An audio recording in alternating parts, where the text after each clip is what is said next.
Let me tell you something, and I want you to hear me clearly. You are not in that struggle by accident.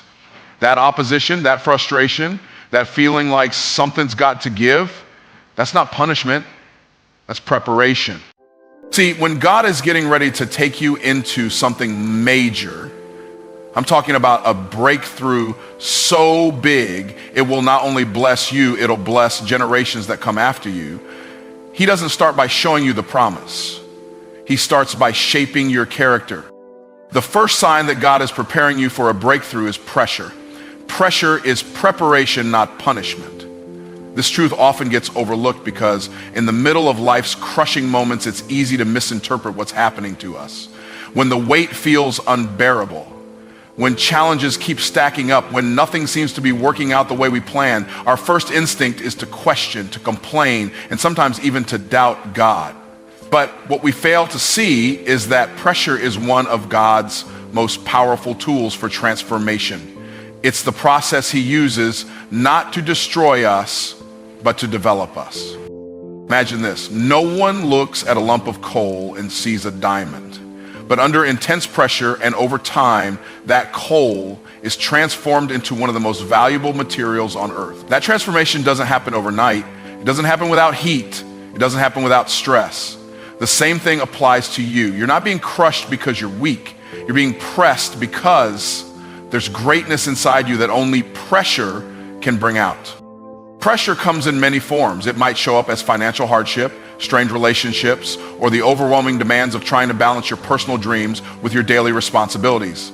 It might be that season when nothing seems to move forward, even though you're doing all the right things. But here's the key. God allows pressure because he's pulling something out of you that you didn't even know was in there. Potential doesn't get revealed in the calm, it gets revealed in the chaos. Comfort never called out a champion. It's pressure that activates power. There's a principle at work here, and it's this: preparation always precedes promotion. God never elevates without equipping. And the equipping doesn't happen in the spotlight. It happens in the shadows. It's during the hard seasons, the hidden seasons, the ones nobody claps for. That's where the real work gets done. That's where your character gets built. That's where your resilience is forged. That's where your faith stops being a concept and becomes a... Pressure reveals what's real. You don't really know what you believe until you've had to stand on that belief with everything shaking around you. You don't really know your own strength until you've had to keep going when quitting seemed like the only option. You don't discover your calling in comfort. You discover it when you're uncomfortable but obedient, uncertain but unshakable, weary but still moving forward. One of the biggest mistakes people make is trying to pray away the very pressure that's meant to prepare them. We ask God to remove the challenge, but God knows the challenge is what's building the capacity for the blessing we've been asking for. You say you want to lead a movement, but can you handle the pressure of criticism? You say you want financial overflow, but can you manage the pressure of discipline? You say you want purpose, but can you withstand the pressure of walking by faith and not by sight? Don't despise the pressure. It's not a sign that God has abandoned you. It's often the clearest evidence that he's near, because God only presses what he plans to use. He only breaks what he intends to bless. That pressure isn't a punishment. It's a setup. It's a sacred process designed to strip away what's not needed and strengthen what is. It's where weak things become strong and hidden things become visible. It's where dreams are refined and destiny takes shape. When God gets ready to do something major in your life, he doesn't start with the result, he starts with the root. He doesn't build from the top down, he builds from the foundation up. And the foundation always begins with pressure. Closed doors are divine redirection. Most people see a closed door as rejection, as failure, or as the end of an opportunity. But what we often fail to recognize is that in the kingdom of God, a closed door is not the end of something, it's the beginning of something better. When God shuts a door, he's not being cruel and he's not ignoring your prayers. He's being intentional. He's steering you away from what looks good to your eyes, but could be dangerous to your destiny. We live in a world that idolizes access. If a door opens, we assume it must be from God. If it closes, we assume it must be the enemy. But God is not obligated to endorse every opportunity we think we deserve. Sometimes he will close doors, not because you did something wrong, but because he knows what's on the other side is not aligned with the purpose he placed in you. And because he loves you too much to let you settle, he'll shut it down before you ever get a chance to walk through it. It's easy to get discouraged when it seems like everything you're trying to do keeps hitting a wall. You apply for the job and don't get it. You pursue the relationship and it falls apart. You pitch the idea and nobody's interested. You try to make the move and every door you knock on stays closed. But what if that closed door was divine protection? What if it was God saying, not this way, because he has a path that doesn't just lead to success, but leads to legacy. You see, when God closes a door, he doesn't owe us an explanation. He operates from a level of wisdom we can't even begin to comprehend. He sees the whole picture while we're still looking at one piece of the puzzle. You might think you missed your moment, but from God's perspective, he's just removing the obstacles that would have derailed you. A closed door in the natural often means an open path in the spiritual. Sometimes the door has to close so your dependence on God opens up. If every door stayed open, we would rely on our own strength, our own intellect, our own connections. But when things don't work out the way we planned, that's when our prayers get real. That's when our faith gets stretched. That's when we stop treating God like a consultant and start trusting him as our source. There are doors that will stay shut because they don't fit the version of you God is developing. You've outgrown certain environments, certain mindsets, certain circles. If God let you in, you would shrink to fit in. So he shuts the door not to restrict you, but to expand you.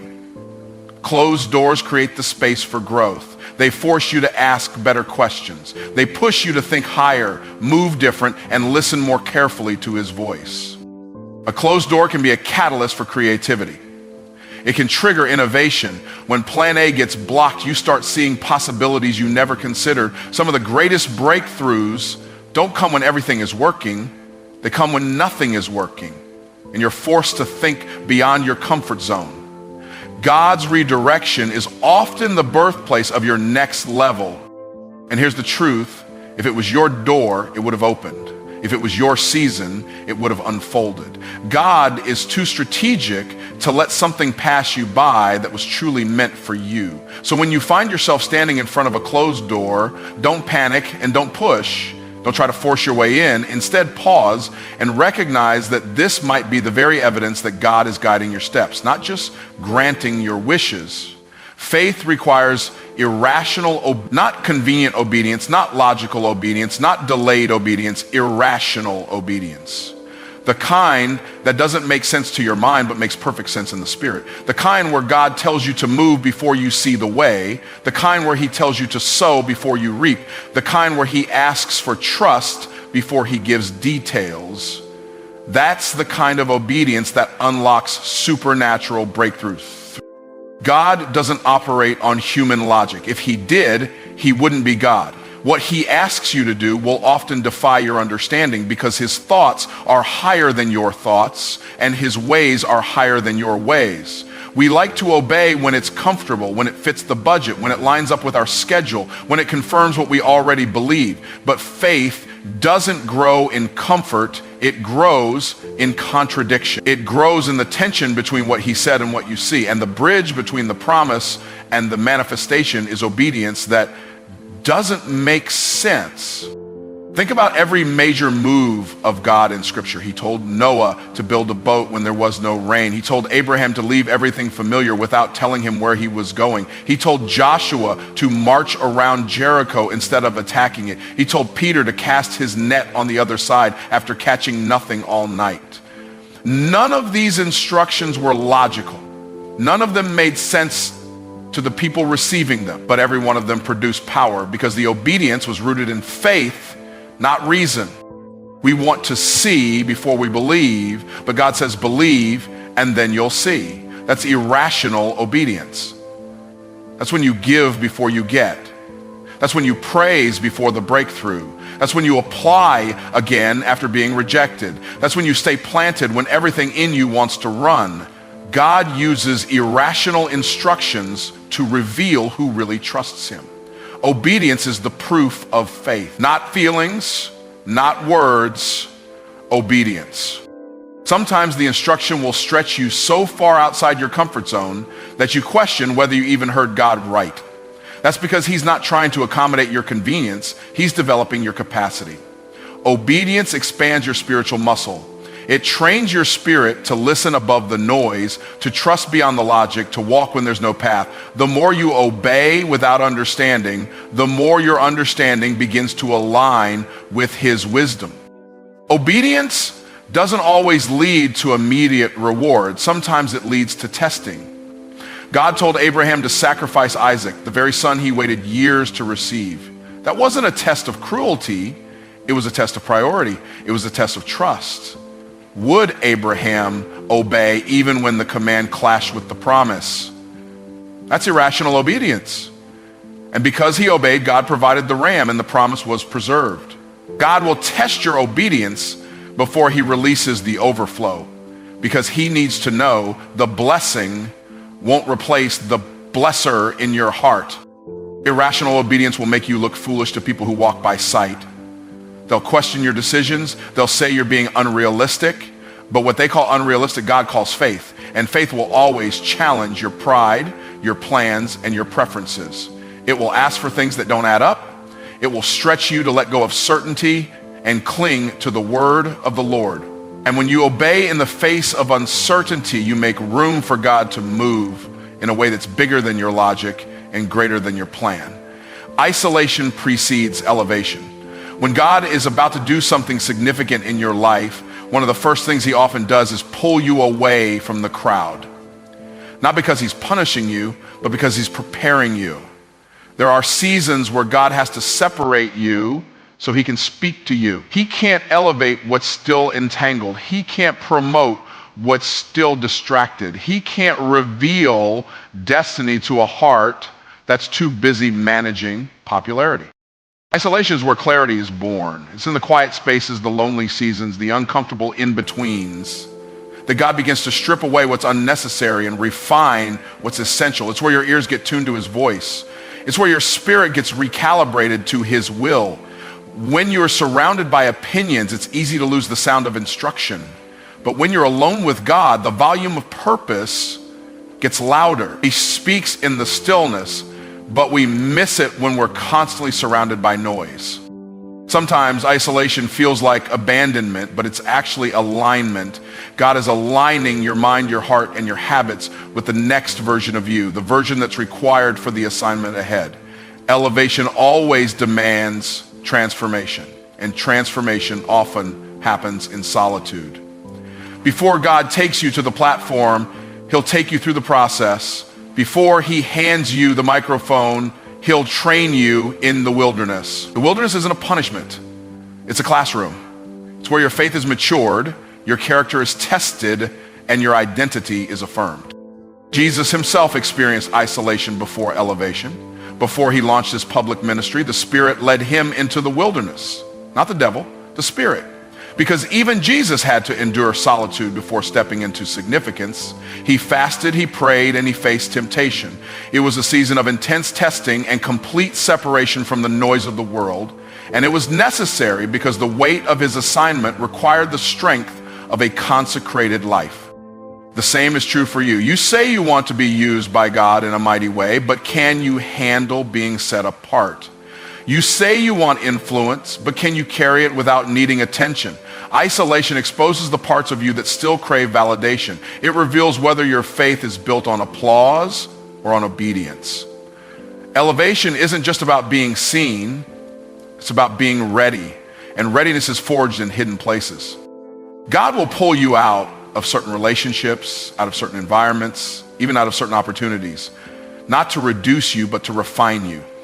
You may not understand it while it's happening, but later you'll realize he was protecting you from compromise.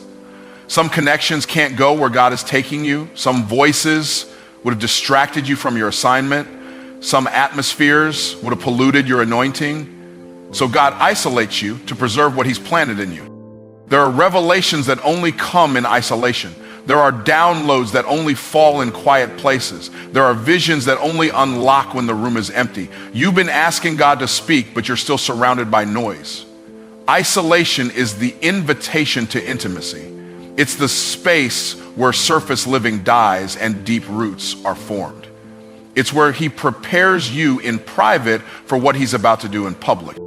You don't build endurance in the spotlight. You build it when no one is watching. You don't learn obedience on the stage. You learn it in the shadows.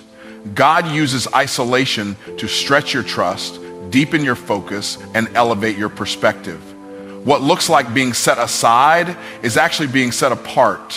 What feels like loneliness is actually preparation for legacy.